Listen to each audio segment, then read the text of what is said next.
Hello, y'all, and welcome to another deep dive here at Academia BSB. Today, we're going to be journeying through Brazilian history, but not in the way you might expect. That's right. We're not cracking open a typical textbook today. No, sir. Instead, we're going to dive into a fascinating book called Fortuna Bibliográfica. The full title is Fortuna Bibliográfica, a Independência do Brasil na Biblioteca do IHGB. Now, that title might sound a little bit intimidating, but stick with us, folks. It's actually a catalog of rare books from the Brazilian Historical and Geographical Institute, or as we say in Portuguese, the IHGB. And all these books, well, they all revolve around a pivotal moment, Brazil's independence from Portugal. It's like taking a peek into a time capsule from 1822. Each book offers a unique perspective on how Brazilians, both back then and over time, have understood this monumental event. Exactly, and that's what makes this deep dive so exciting. We're not just learning about historical facts, we're exploring how history is written, debated, and reshaped. And it's all through the lens of these rare books. And to guide us through this exploration, I'm joined by my fellow historian and English teacher here at Academia BSB. That's right, we're both fascinated by how these historical narratives, well, they connect to our work, helping students learn English and understand Brazilian culture. Now, one of the first things that struck me about Fortuna Bibliográfica, was this idea of a factice collection. Our very own librarian, Ana Virginia Pinheiro, describes it beautifully in the book. Yeah, this concept is key to understand how this collection works. So what exactly is a factice collection? Well, it's not your typical collection built by a single collector over time, no. Instead, it's assembled within a library to shine a light on a specific theme, and in this case, it's all about Brazilian independence. So imagine our librarians here at Academia BSB curating a special collection of books on, say, the history of Brasilia. That'd be a factice collection, right? You got it. And what's fascinating is how these librarians, by carefully selecting these books, create a dialogue between different authors across time. It's like they're orchestrating the conversation across centuries, with each book contributing a different voice to the discussion about Brazilian independence. And as we delve deeper into Fortuna Bibliográfica, we start to see a tension emerge, a question that historians are grappled with for generations. Was Brazil's separation from Portugal a smooth and amicable transition? Or was there more to the story? Right. Some historians, particularly those from the 19th century, really liked this idea of an amiable separation. They emphasized the continuity of the monarchy, with Pedro I, the son of the Portuguese king, becoming the emperor of Brazil. So they're essentially arguing that keeping the monarchy intact somehow made the whole thing more civilized, less revolutionary. Exactly. They focused on this peaceful transfer of power and downplayed any potential conflicts or disruptions. But of course, as historians, we know that things are rarely that simple, right? Absolutely. And Fortuna Bibliográfica brings to light the work of historian Arno Wheeling, who challenges this notion of a perfectly peaceful separation. He acknowledges that there were indeed conflicts, tensions bubbling beneath the surface. What kind of conflicts are we talking about here? Well, for starters, there were clashes between Brazilians and the Portuguese who were still living in Brazil. Remember, this wasn't just a political separation. It was also about national identity and who had power. Right. It's about who gets to call the shots, who gets to shape the future of this newly independent nation. And beyond those interpersonal conflicts, there were also power struggles between the central government in Rio de Janeiro and the individual provinces. Not everyone was on board with how the new government was being structured. So even though Brazil avoided a full-blown revolution, it wasn't all sunshine and roses after independence. There were still plenty of challenges and disagreements to navigate. Exactly. And as we continue our deep dive, we'll see how Fortuna Bibliográfica reveals these complexities through the different voices and perspectives captured in its collection. And speaking of different voices, one thing that really jumps out from this collection is how it highlights the creation of a pantheon of Brazilian independence heroes. Makes you wonder, who gets to decide who becomes a hero and who gets relegated to the sidelines? That's a great question, and it's something that Arno Wheeling explores in his analysis of Fortuna Bibliográfica.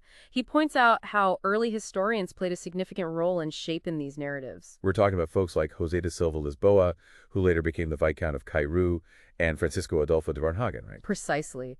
These historians were incredibly influential in establishing the dominant narrative of Brazilian independence, particularly in the 19th century. I bet they had a lot to say about who deserved the spotlight.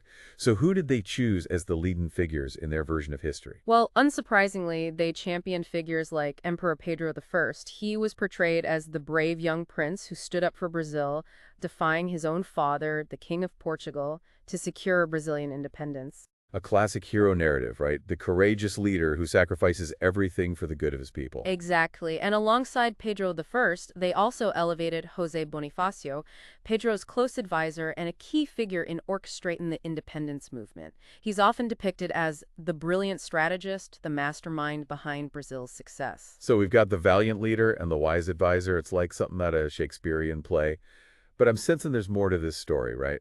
You're absolutely right. What's particularly interesting is how these early historians downplayed the role of Portugal as the villain in this story. They didn't necessarily absolve Portugal entirely, but they shifted the blame to a more specific target, the Cortes. The Cortes, remind us who they are again? The Cortes was the Portuguese parliament, and according to these historians, they were the real antagonists, the ones trying to control Brazil from afar and stifle its progress. So it's a bit of a political maneuver here. Instead of blaming the entire country of Portugal, they focused on a specific institution, the Cortes, as the source of the conflict. Exactly. And this strategy allowed them to maintain a somewhat amicable relationship with Portugal while still celebrating Brazilian independence. Clever strategy, I must say. But let's be real. You can't tell a compelling story about independence without some element of conflict. When it comes to Pedro I, it seems like opinions are divided. Was he truly a selfless champion of Brazil, or was there more to his motivations? That's a question that historians continue to debate to this day. And Fortuna Bibliographica presents a range of perspectives on this very issue. Some historians, particularly those aligned with the Conservative Party, viewed Pedro I as a visionary leader, someone who skillfully navigated a complex political landscape to secure Brazil's future. So for them, Pedro I is the ultimate hero, the man who saved Brazil from chaos and set it on the path to greatness. Right. But other historians looking at the same events see things a bit differently. They suggest that Pedro I was perhaps more of a shrewd politician who capitalized on the growing desire for independence to secure his own power and position. Ah, so the classic debate, savior or opportunist. It's fascinating how the same historical figure can be interpreted in such contrasting ways. And that's one of the key takeaways from Fortuna Bibliographica. It reminds us that history is not a set of fixed facts. It's an ongoing conversation, a dynamic interpretation of events shaped by different perspectives and motivations. I love that. It's like we're peeling back the layers of time, uncovering the complexities and nuances of the past. But before we get too lost in these historical debates, let's shift gears for a moment and talk about some of the other voices represented in Fortuna Bibliographica. Do you think this collection focuses solely on the big names, the major players in the independence movement? That's a great question, and the answer is a resounding no. Fortuna Bibliographica doesn't just focus on the usual suspects. It also highlights the contributions of lesser-known figures who played vital roles in shaping Brazilian society during this pivotal period. Now you're talking. Give us the unsung heroes, the hidden gems of history.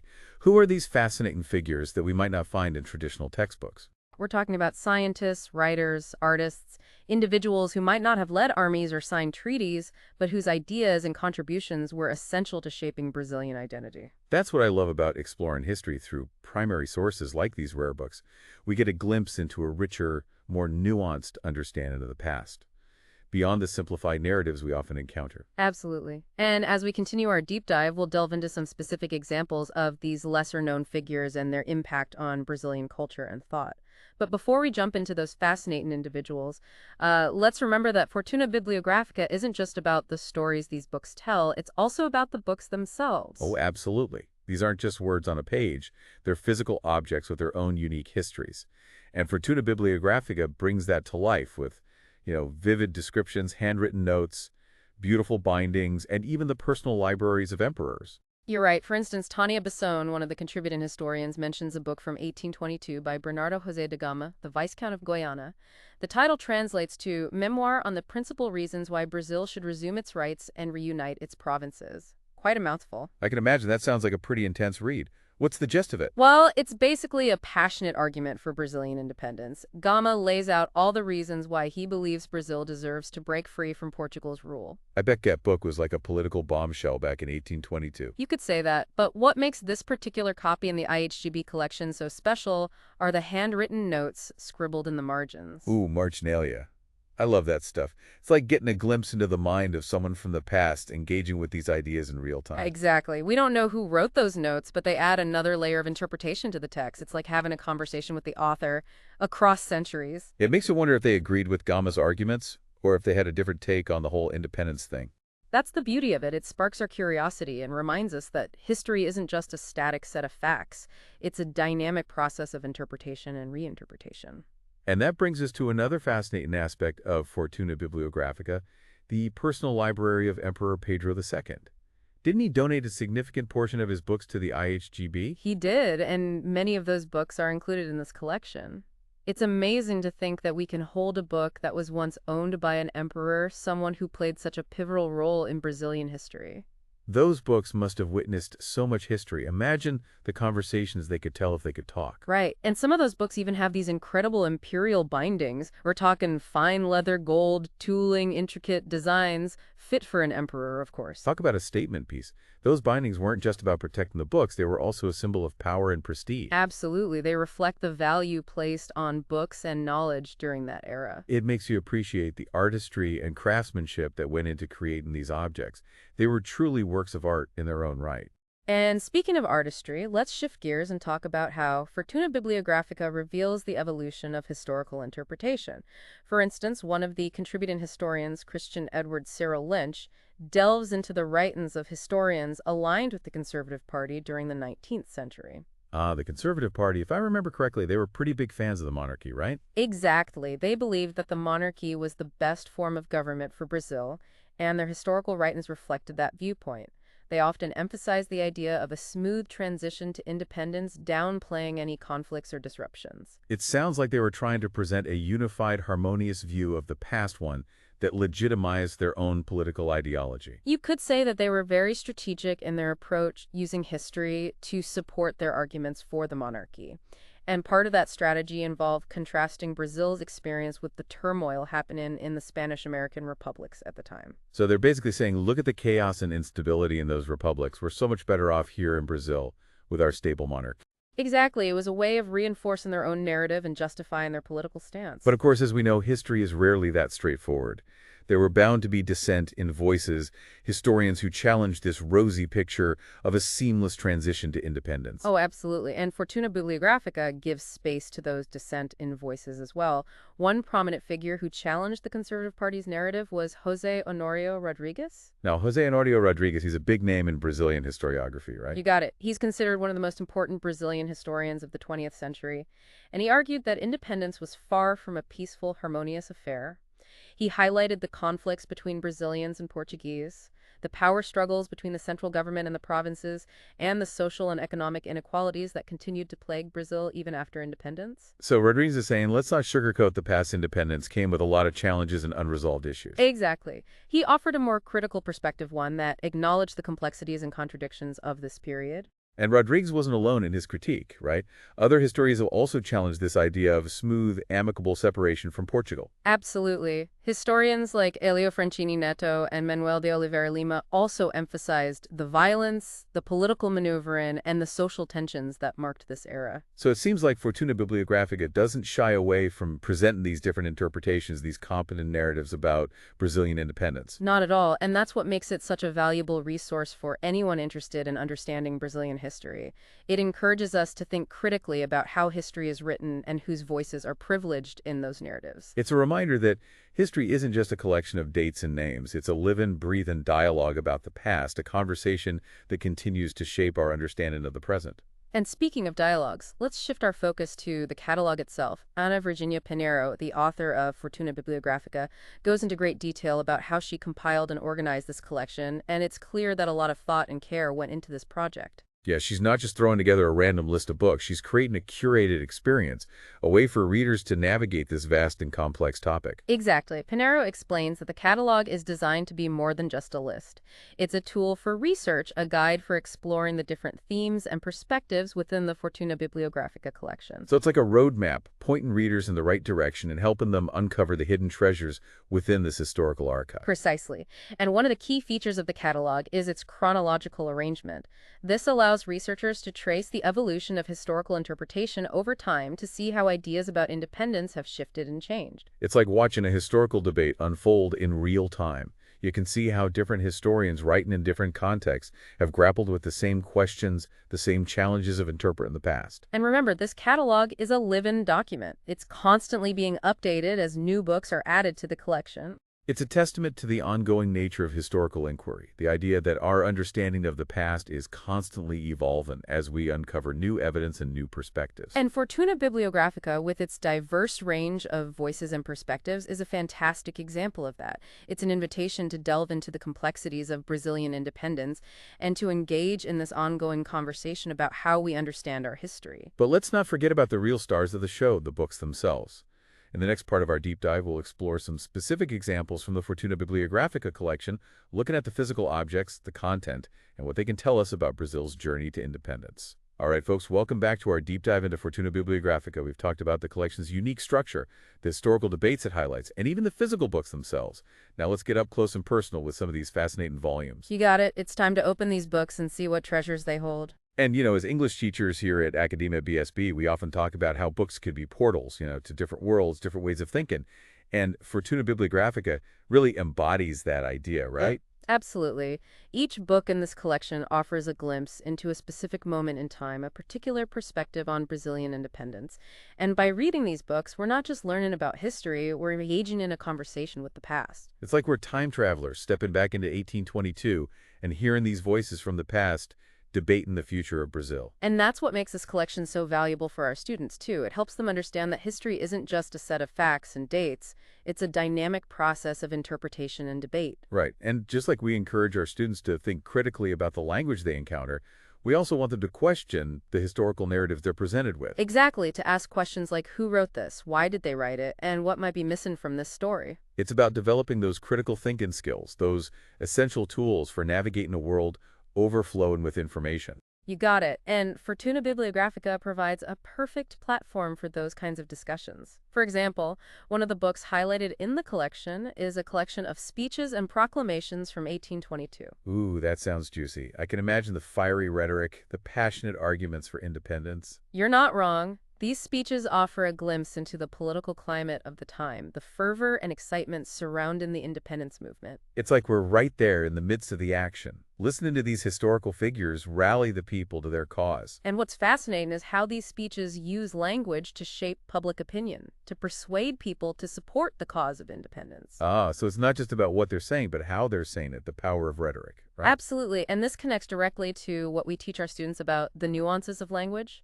the importance of understanding tone, style, and audience. It's a reminder that language isn't just a tool for communication. It's also a weapon, a tool for persuasion and influence.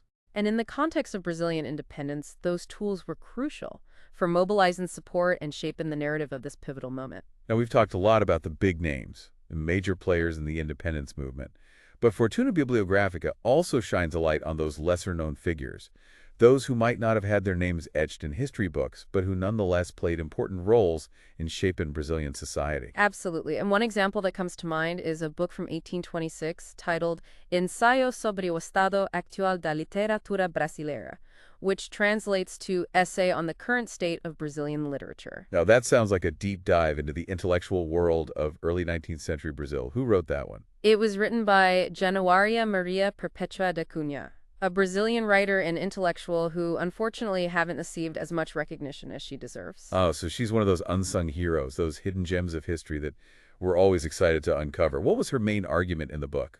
Well, she argues that Brazilian literature should reflect Brazilian identity, its unique culture and history, rather than simply imitating European models. She calls for a truly Brazilian literary tradition, one that celebrates the country's diverse voices and experiences. That's a powerful message, especially coming from a woman in the early 19th century.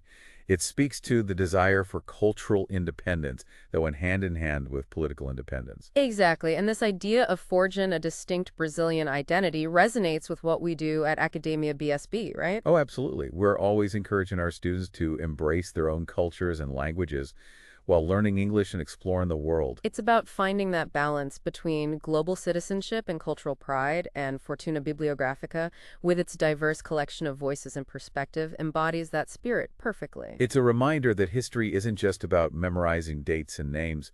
It's about exploring different ways of seeing the world, different ways of telling stories, and ultimately it's about understanding ourselves and our place in the grand tapestry of human experience. Well said. And that brings us back to the heart of what we do here at Academia BSB, fostering communication, not just in English, but across cultures and across time. That's right. Fortuna Bibliographica reminds us that these rare books aren't just relics from the past. They're living voices, inviting us to engage in a dialogue about Brazilian history identity and the power of communication. And that perfectly encapsulates our motto here at Academia BSB. It's not only about the language, it's all about communication. Thanks for joining us on this deep dive into Fortuna Bibliographica. We hope y'all enjoyed exploring these fascinating historical treasures with us. Until next time, keep those conversations going.